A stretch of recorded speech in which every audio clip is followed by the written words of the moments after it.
On va tout de suite prendre la direction de l'Allemagne puisqu'on apprend cette toute dernière information. Une voiture a foncé sur un groupe de personnes à Munich faisant plusieurs blessés. Le journal Bild parle de 15 personnes blessées. On va tout de suite aller retrouver notre correspondante Caroline Dubled sur place. Caroline, quelles informations avons-nous à l'heure où nous parlons ? Oui, effectivement, donc cette voiture bélier a foncé dans la foule de manifestants qui étaient réunis dans les rues de Munich ce matin et c'est à 10h30 que le chauffeur a accéléré apparemment sur sa voiture pour se lancer dans la foule, faisant 15 blessés. Il était à bord d'une Mini Cooper. On sait que toutes les ambulances se sont rendues sur place. On a entendu des coups de feu qui auraient été échangés avec la police avant que le suspect ne soit arrêté. Donc à l'heure actuelle, il ne représente plus aucun danger pour la population. Et c'est ça, on parle pour l'instant donc de 15 blessés qui seraient pris en charge actuellement par les ambulances. Et cet attentat ou cette attaque à la voiture piégée intervient donc quelques jours avant le début du Conseil de sécurité à Munich, où il y a un dispositif de sécurité extrêmement important qui est mis en place. Et donc à peine 2 mois après l'attaque à la voiture du marché de Noël de Magdebourg qui avait fait 6 morts, je vous le rappelle.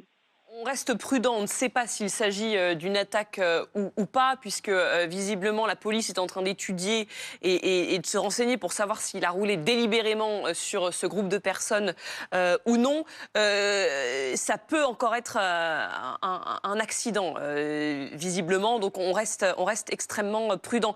On parle d'un groupe de manifestants, Caroline, qui était en tout cas sur la route de cette voiture. Oui, tout à fait. C'était une manifestation à l'appel du syndicat Verdi, donc qui rassemble beaucoup de travailleurs du secteur public. Et partout en Allemagne, aujourd'hui, il y avait eu un grand appel à la grève pour négocier des augmentations tarifaires, plus de jours de repos. Donc c'est le secteur public qui était réuni là en nombre dans les rues de Munich. Et ce sont donc ces manifestants qui ont fait l'objet de l'attaque ou de l'accident, effectivement, comme vous le disiez ce matin. On ne sait pas encore exactement si s'est passé, si le chauffeur a appuyé délibérément sur la pédale d'accélérateur ou non. La question reste ouverte à l'heure actuelle. Et on voit donc là s'afficher la photo de cette Mini Cooper donc, qui a foncé sur la foule. On ne sait pas encore donc si c'est délibéré ou non. Patrick Sauce, un mot sur les manifestants, le secteur public, nous dit Caroline Dubled, qui manifestait visiblement lorsque cet incident s'est produit. Oui, un petit point géographique. On est vraiment dans le centre de Munich. Cette manifestation se déroulait.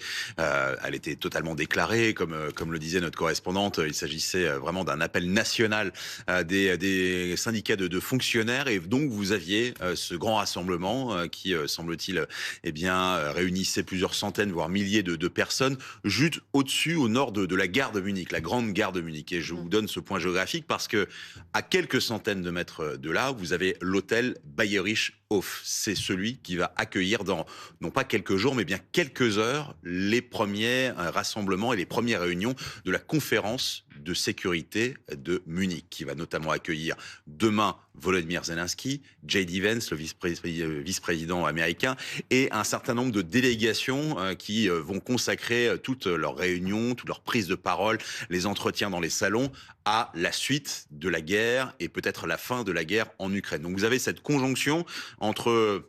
Effectivement, parlons d'incident, si vous voulez bien, pour l'instant, Julie, qui se passe à quelques centaines de mètres de cet hôtel qui est sursécurisé parce qu'il y a énormément de délégations sur des sujets stratégiques pour le monde. Jacques-Charles Fonbonne, ancien gendarme, je profite de votre présence aussi. On voit cette image, donc, cette Mini Cooper qui a foncé sur la foule, délibérément ou non. L'enquête va nous le dire dans les prochaines heures, les prochains jours. Quel est le travail là, des enquêteurs sur place? Qu'est-ce qu'on fait quand il se produit un événement pareil? Alors, d'après ce que l'on en voit, je dirais que le plus important, c'est peut-être pas la scène d'infraction. D'abord, il y a l'hypothèse. C'est peut-être tout simplement un dramatique accident de voiture, quelqu'un qui a perdu le contrôle.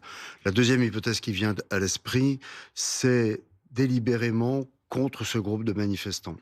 La troisième, c'est celle d'un attentat terroriste. Alors, sur place, il y a évidemment les constatations sur la voiture, mais je pense que ce qui peut être le plus intéressant pour les enquêteurs, c'est l'environnement du conducteur, c'est-à-dire notamment dans l'hypothèse d'une charge volontaire contre les manifestants ou d'un attentat terroriste, c'est de déterminer le réseau, c'est-à-dire d'où vient la voiture. Quel est l'environnement de la personne? Son passé, ses connexions, les sites qu'il va visiter, son téléphone évidemment, où la voiture a-t-elle été volée si elle a été volée. Même si on reste très prudent. Hein, oui, si on reste très prudent. Pas les traces digitales qui sont dans la voiture pour voir s'il y a des complices. L'intérêt étant de voir effectivement, non pas une action isolée, mais la possibilité de quelque chose qui est très organisé. Et c'est ça qui est le plus important pour les enquêteurs. Caroline Dubled est toujours avec nous, notre correspondante sur place. Quel est le dispositif qui a été envoyé, Caroline? On imagine qu'il y a une grosse présence policière, ambulancière sur place? Oui, effectivement, beaucoup de voitures d'ambulance se sont rendues sur place dès l'annonce de cet accident et du nombre de blessés qui sont au nombre de 15, je vous le rappelle. La police a été immédiatement dépêchée sur les lieux, permettant l'arrestation du suspect très rapidement après les faits, donc qui de fait ne représente plus de danger pour la population. C'est un point important. Et puis oui, comme on le disait tout à l'heure, le Conseil de sécurité de Munich provoque un dispositif policier de fait dans la ville extrêmement important. Donc on peut se demander pourquoi à quelques encablures de là un tel accident a pu avoir lieu. La conférence de Munich sur la sécurité européenne qui doit donc débuter effectivement demain à Munich.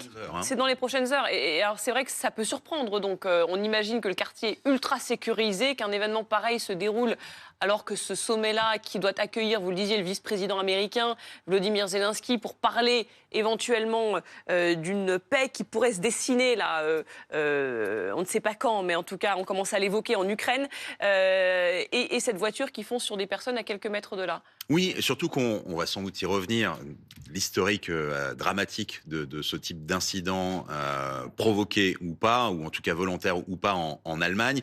Mais on est vraiment sur un type de manifestation comme on peut voir en France, c'est-à-dire que vous n'avez pas toute une organisation de potelets et de blocs de béton comme pour un marché de Noël, comme c'était le cas à Magdebourg. Pour le coup, on sait que c'était plus qu'un accident. Là, on est vraiment sur une manifestation sur la voie publique.